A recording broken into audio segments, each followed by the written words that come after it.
Bait is what the sign read on an enormous wooden shark effigy. Someone had once mentioned to me that it was carved over 100 years ago.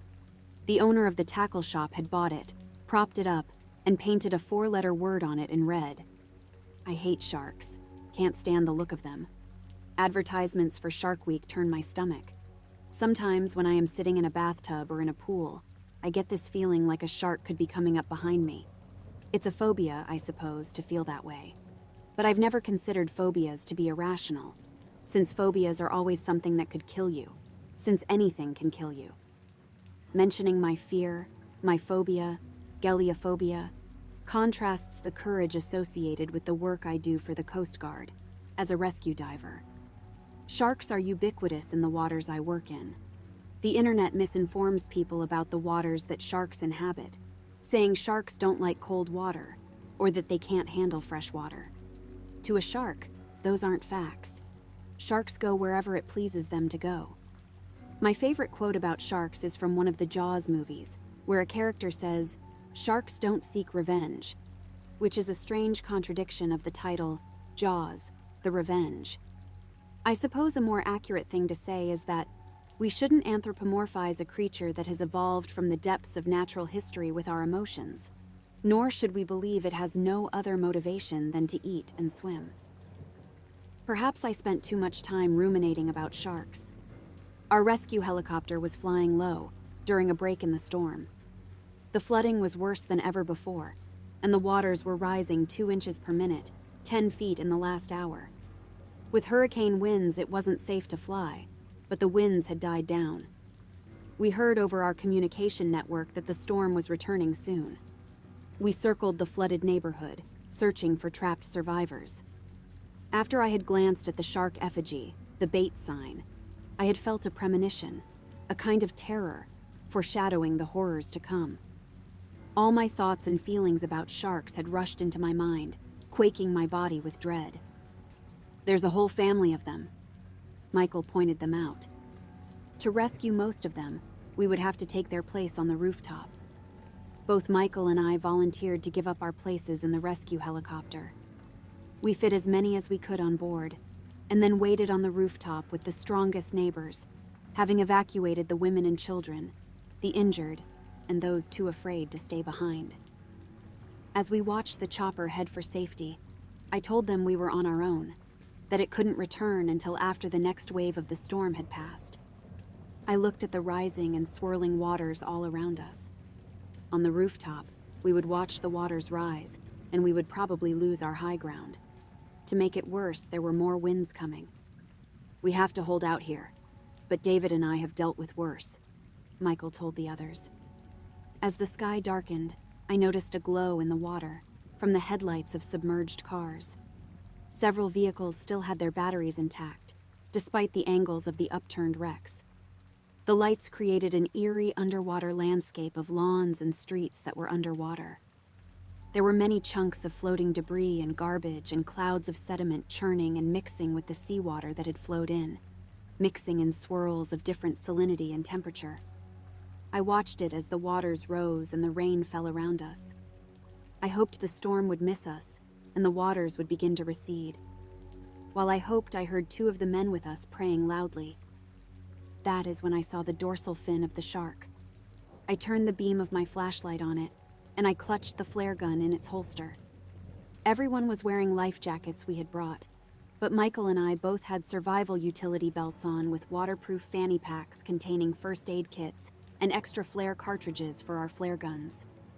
I could see that the shark was 15 or 16 feet long and a sandy color with tan stripes all over it. My beam shone into its eyes, and I realized it was staring at me, swimming effortlessly against the current and appearing to hover over the lawn in the clear part of the waters.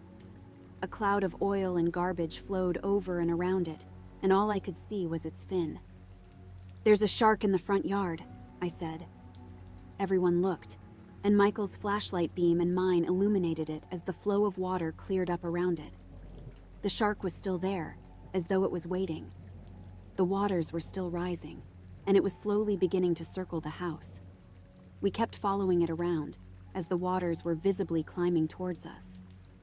Soon it had made a complete circuit, and all the while we could see its watchful gaze, staring into the light of our flashlights and seemingly aware of us. "We are safe up here." "Sharks can't leave the water and they don't attack people on rooftops," one of the men stated. I shuddered, and I did not believe him. My fear had started out cold and numb but had risen to crackling waves of panic as I realized it wasn't going to leave, and that it actually could reach us. Sharks can jump out of the water. They can and do attack prey that is seemingly out of reach. I wished that the concept of sharks and jumping were as silly as they sounded together. But I had seen those images of Shark Week, and I knew it was possible for sharks to lunge from the water at prey that should be safe. As we watched the shark and it watched us, the distance grew thinner.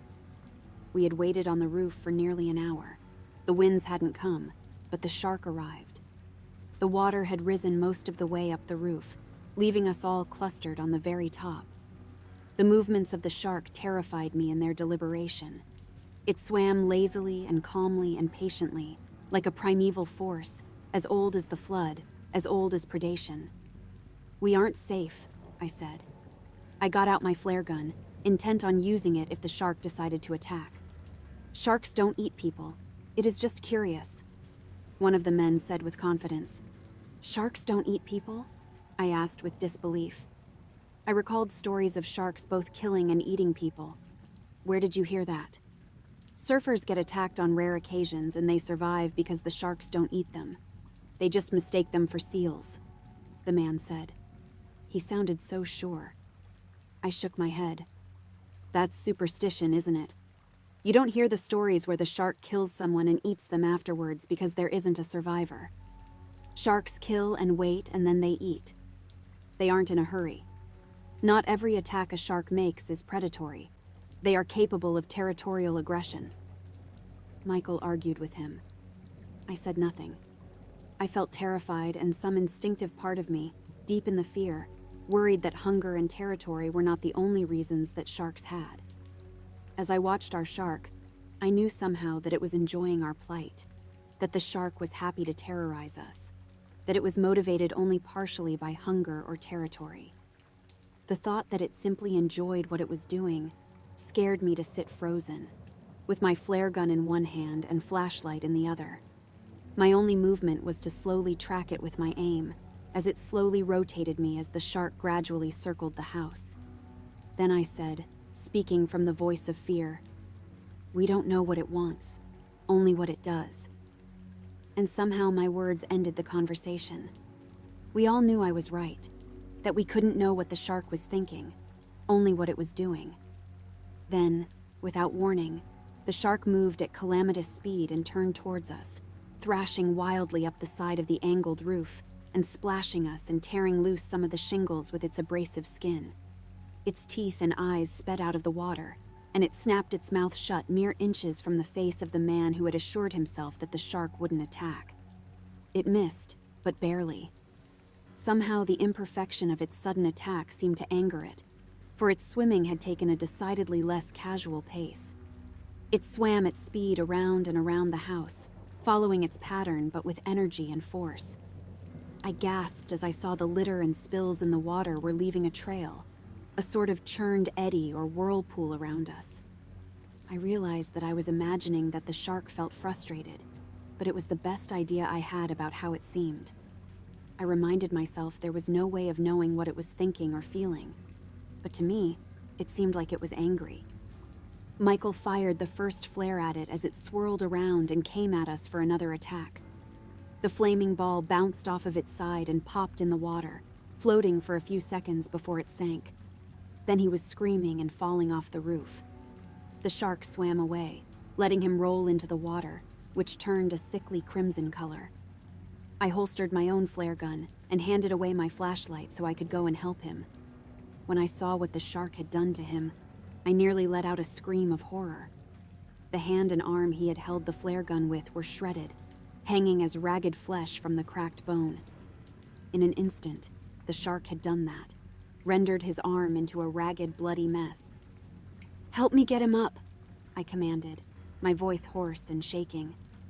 I'd seen some pretty gruesome injuries before, but never when the cause of them was a massive predator watching me and about to make more such attacks. Fear could have frozen me in place, but I forced myself to turn my back on the water and help him. When a tourniquet was tied around his arm, I used my radio, but there was no communication. We were on our own. The winds were starting to pick up. The only chance we had for rescue was to reach higher ground. If we didn't act, he would die. "We have to evacuate this position," I said. I looked at the shark, sensing that it had forced this decision on purpose. I took back my flashlight and shone it around, spotting something large and floating past us. I cringed as I realized it was the wooden sign from the tackle shop, the massive shark totem, broken free and drifting. "We will use that as a raft," I decided. "I will need help bringing it here." "Are you crazy?" the man who was an expert on the harmlessness of sharks asked me. "Don't worry. Sharks don't eat people, remember? Now that it has had a taste, it knows we aren't food," I retorted. My fear was mixed with some kind of anger, and I found those words. Michael was in real danger if we didn't get him into surgery, in a hospital. The shark, I told myself, was only a danger in my mind. I handed off my flare gun and the flashlight. I thought about being in a bathtub or in the pool. There was never any shark, just my fear. I somehow called upon that fear to help me pretend that all the fear I felt was just in my mind. I had the paracord and was swimming out to bait. When I reached it, I finally let myself hear the screams of alarm and terror. The same screams were bursting within me as I frantically splashed across the street, swimming the deep floodwaters to reach the flotsam raft. I looked, and the shark was certainly interested in my efforts.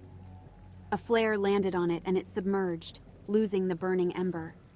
Then it came back, bumping into bait with considerable force and nearly knocking me off of it. "Pull me in!" I cried out, the panic breaking in my voice. The men on the roof were reeling me in, but something was resisting. I turned and my eyes widened with horror and disbelief. The shark had bitten onto the tail of the wooden one and was pulling it. For a moment it held like that, its eyes locked on mine, and then it let go, swimming under and then around me, nearly brushing my legs that were dangling in the water as I straddled the raft. When we had the wooden shark alongside the roof, we loaded Michael onto it and lashed him to it. The anatomically correct shark effigy had stayed upright, even with my weight upon it. Whoever had carved it had done a miraculous job with it. "Give me the flare," I said. I shoved off, telling them to come with me. We had to swim, using kicking power to move it. Each of us had a position on a fin, a hand or two on it as we swam beside it and kicked. Bait floated on its own and could be steered by one person, while the rest relied on their life jackets for buoyancy. I rode upon its tail, facing backwards, steering and aiming. Before long, our enemy shark came for us. In my mind, it briefly flashed that it would come at us in a frenzy, biting each of us and letting us linger and bleed and scream, finishing us off one by one at its leisure. I knew that is what it wanted, and I didn't tell myself I was wrong. I had never felt so sure of the thoughts of another person or creature before. I just knew. It started with me, having lost its respect for the flare guns, which had proved useless against it. But when it lunged for me, I was steady, although shaking with fear. My aim was both. I did not miss despite the fearful trembling in my hand. The flare struck it inside of its mouth. The shark was done. It thrashed crazily, turning over and over, and then it stopped. It was sinking, and its body convulsed in spasms. I watched it sink, and I thought that I had killed it. When we reached higher ground, we were also able to call for help. The storm had passed, and an ambulance helicopter came for Michael. He wasn't conscious, but he told me after his recovery that he remembered a ray of light. It was like a break in the clouds, a beam of sunlight shining down on me. It felt warm, and I knew something was looking out for us in our darkest hour.